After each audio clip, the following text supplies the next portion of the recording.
I am a part of you, little mortal.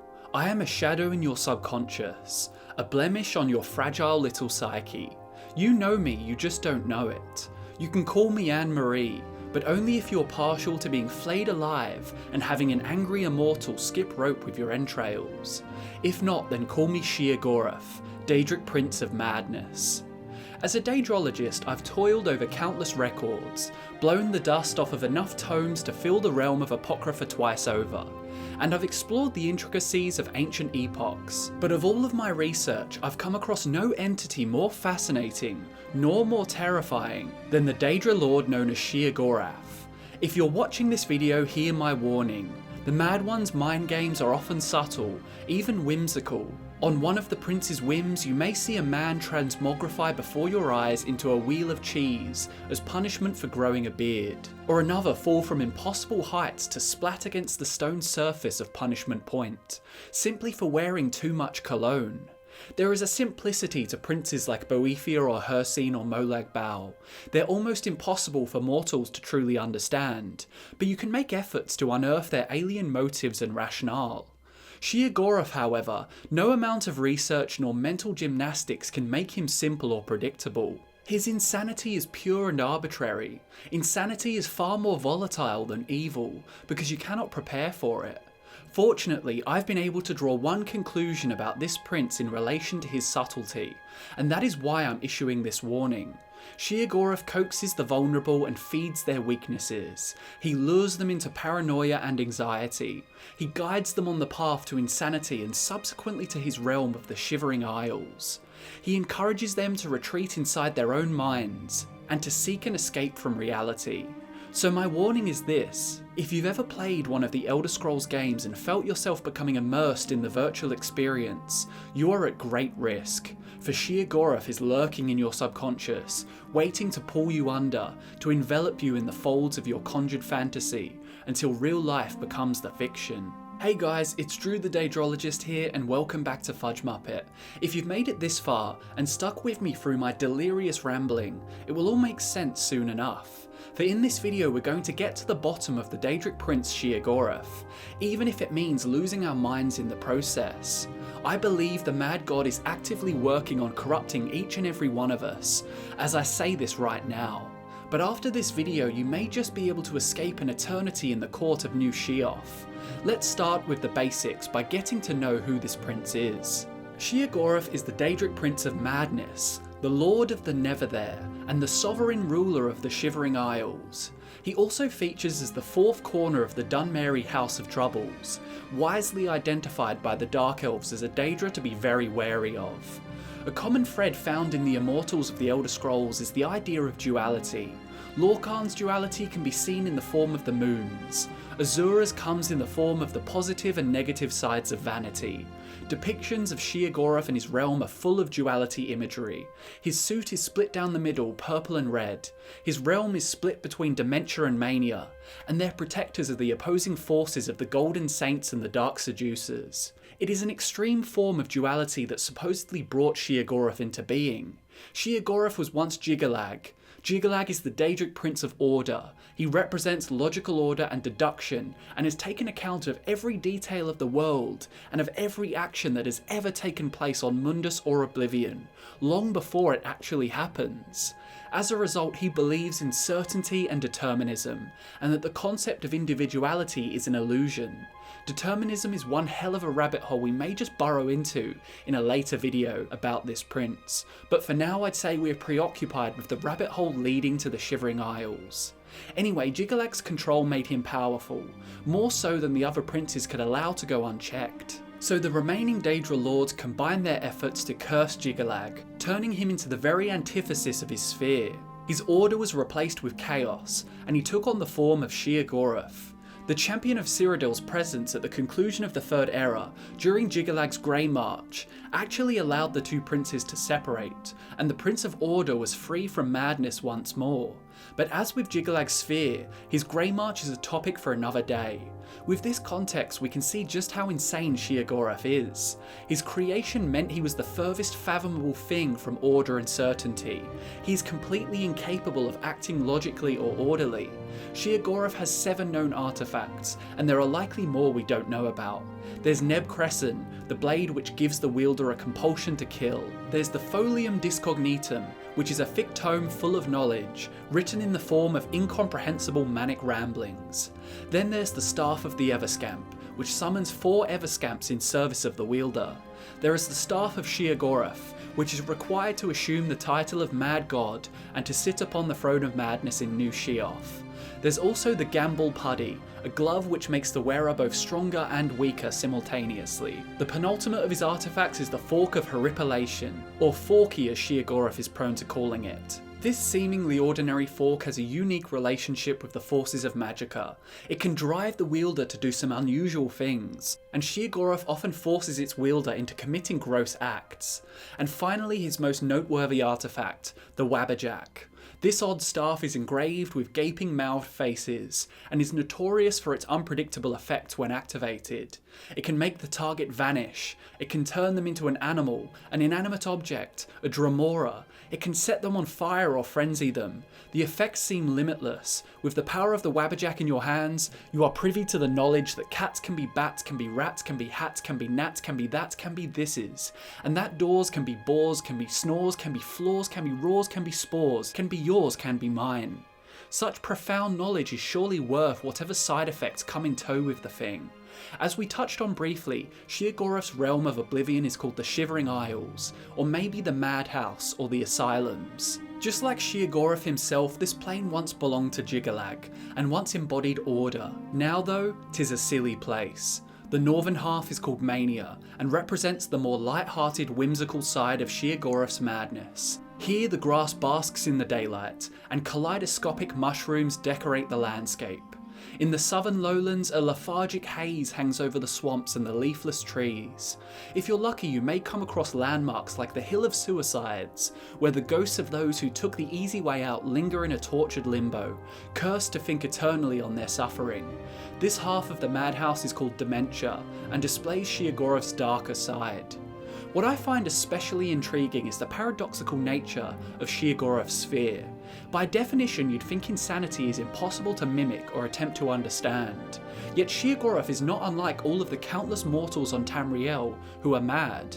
Meeting a truly insane person is pretty similar to meeting Sheogorath. It is their unpredictability that makes them predictable. A good mortal example of Sheogorath's sphere in action is the story of one particular Emperor of Cyrodiil. Did you ever hear the tragedy of Emperor Pelagius III? I thought not. It's not a story the Aedra would tell you. Pelagius Septim was not always perceived as mad. In fact, in his youth he was described as a handsome, personable boy who liked sport, magic and music. Eventually he became the King of Solitude, while his cousin ruled the empire. It was here where his eccentricities came out in the public eye. He apparently lost and gained weight sporadically, and within a 5-month period he was described as a hale and hearty soul with a heart so big it widens his waist, and then as a skeleton by the Princess of Firsthold. He is known for having locked the princes and princesses of Silvanar within his rooms, and for removing all of his clothing during a speech at a local festival. When he was crowned emperor, he fainted during the ceremony.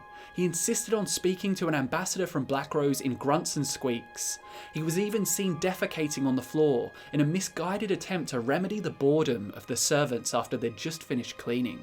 Pelagius' madness soon became a burden, and he lived out the remainder of his years in an asylum. Stories such as these are why Sheogorath is often portrayed as happy-go-lucky, eccentric and queer, but documented stories regarding the Prince of Madness are quick to show the darker side of him. In the videos on Hircine, Vermina and Malakath, I spoke of the 16 Accords of Madness. In these accounts, Sheogorath is anything but playful.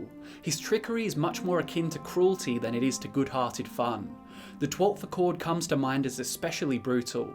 In this, a young orc was in the process of forging his legacy. The humble bastard-born underdog named Emek Grokera famously saved merchant caravans from bandits, and liberated enslaved beast folk. He was on the fast track to becoming a Tamrielic legend, and there is no doubt that this potential is what drew Sheogorath's attention. The sadistic prince materialised before the young hero and offered him his artefact Neb Crescent. The visitor's cloak parted slightly, revealing nothing but faintly glinting buttons in the pale moonlight, and a bundle was withdrawn and tossed to the side of the fire between the two. Meg cautiously removed the rags in which the object was swathed, and was dazzled to discover the item to be a wide curved blade with an ornately decorated handle. The weapon had heft, and Meg realised on brandishing it that the elaborate pommel disguised the more practical purpose of balancing the considerable weight of the blade itself. It was nothing much to look at in its present condition, thought the orc, but once the tarnish was cleaned away and a few missing jewels restored, it would indeed be a blade worthy of a champion 10 times his own worth. Sheogorath preyed upon Meg's desire to be a heroic warrior, and presented him with a generous gift. It was an act of benevolence any bastard would cherish. Sheo almost seemed like a father in that moment, but the Mad Prince's gift soon turned sour, and Neb Crescent's sinister properties caused Meg to commit a great crime, butchering an innocent girl. Meg's glorious future died gruesomely along with the girl, and Malakath the proud patron was forced to put down his most promising disciple. Sheogorath did all of this to scorn a Daedric prince. Stories such as this one often lead fans of the Elder Scrolls to criticise Sheogorath's betrayal in later entries to the series. In Oblivion, Sheogorath's eccentricities are more endearing than they are egregious, and in Skyrim he's a jaunty, jolly old codger. The closest we really come to seeing Sheogorath's dark side is in the Dementia region of the Shivering Isles. The land is a manifestation of the prince, but the prince displays signs of mania far more than dementia. I'm not going to argue against that criticism, but I do have a theory as to why he acts this way, or is at least perceived this way through the eyes of the protagonist. I think the perspective of the champion of Cyrodiil and the last Dragonborn justifies why we don't see so much of his dark side. Firstly, in the words of Chamberlain Haskill, "My master is the Prince of Madness, yet for some reason you expect his realm to follow the same rules that regulate your own bland little world. Do you wonder why I have no interest in visiting Tamriel? It's an act of mad charity that Lord Sheogorath pays it any attention at all. Sheogorath has a fondness for the flawed nature of mortals and the mortal realm, and that's part of the reason why his own realm mimics some of Mundus's quirks. Like the presence of time, for example.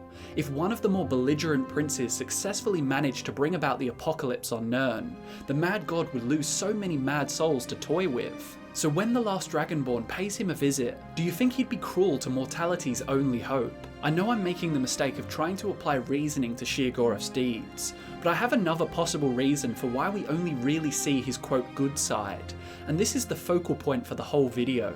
Each time our protagonist meets with Sheogorath, they are meeting with him for the first time, and generally speaking, as legendary heroes, they are also in a resolute, healthy headspace. Sheogorath's insanity and his power lies in his ability to erode the psyche of the subject, gradually, slowly pulling them into the embrace of madness.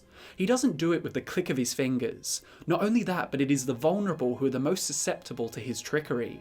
As the last Dragonborn, we could transport to his pocket realm inside Pelagius' mind, and we could tackle all of the former Emperor's demons before hopping jauntily back to reality, with a nifty prize in tow. But to poor Pelagius, these trivial problems we just solved were backbreaking, gut-wrenching, and mind-melting components of his complex mental illness. As we learned earlier, his paranoia, his anger, and his night terrors tore him down from the glory of being Emperor to an isolated insane asylum.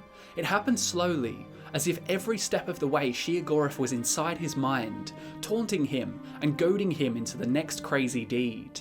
As I said right at the beginning of the video, quoting the prince's own words right out of the horse's mouth, Sheogorath is a blemish on your fragile little psyche. You know me, you just don't know it. Does that sound like a prince who comes barreling into your frontal lobe, executing a mutiny of your conscious mind, before operating you like a marionette? No, as I stated at the start, Sheogorath is subtle. Sheogorath wants his subjects to believe the world is a cruel place, and that everyone is out to get them. Paranoia reigns supreme among his teachings. It's his weapon that doesn't kill you in one clean sweep, but rather drains a drop of your life force at a time. When you hear laughter and think yourself to be the butt of the joke, that's him. When you're not present to hear a conversation, there is no doubt in your sane mind that they are speaking about you, slandering you, mocking you. So if you're vulnerable enough to become susceptible to Sheogorath's internal whispers, how on earth do you combat it? Well, Sheogorath would have you create your own world inside your head, which you can escape to. With your head in the clouds and your consciousness in your own fairy tale land, the harsh truths of reality can't touch you. At that point, what makes reality more real than your conjured realm? If you're lucky and you're truly gifted at escapism, you can even escape your own inferior world and join Sheogorath in his pre-made dreamscape, the Shivering Isles. In these circumstances, Sheogorath's mania is far more enticing than his dementia. You're not going to follow the Sheogorath who tricked Emeg, are you? But the gleeful, garrulous Sheogorath we meet in Pelagius' mind, well, he's much more pleasant.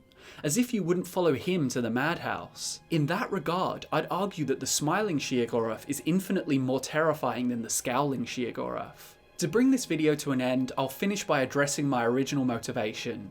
I'm not telling you about the Mad God just for the fun of it. This is supposed to be a warning, one you should heed with the utmost seriousness. Sheogorath's strategy revolves around escapism. He wants his subjects to disconnect from reality and get lost in their own imagination. Does that sound familiar to you? Everyone who plays the Elder Scrolls is giving in to Sheogorath's fear. If you seek an escape from the grim, or the simply mundane facets of real life, and your search takes you to the Elder Scrolls universe, well, you're on the road to a permanent residence in Sheo's Shivering Isles. Be very wary. Remember that time you felt so completely immersed in Morrowind or Oblivion or Skyrim or Daggerfall, when your character felt more real than your hands controlling them. For that ephemeral moment, you were wandering into Sheogorath's domain. You were, for a fleeting second, giving in to his coaxing, becoming his loyal subject. If you've made it this far and you haven't been distracted by the thought of gorging yourself on a wedge of cheese, well, you might just be safe. As for me, I'm writing this by candlelight in a cozy tavern called the Choosy Beggar. Thanks so much for watching, guys. I've been Drew, and I will see you later.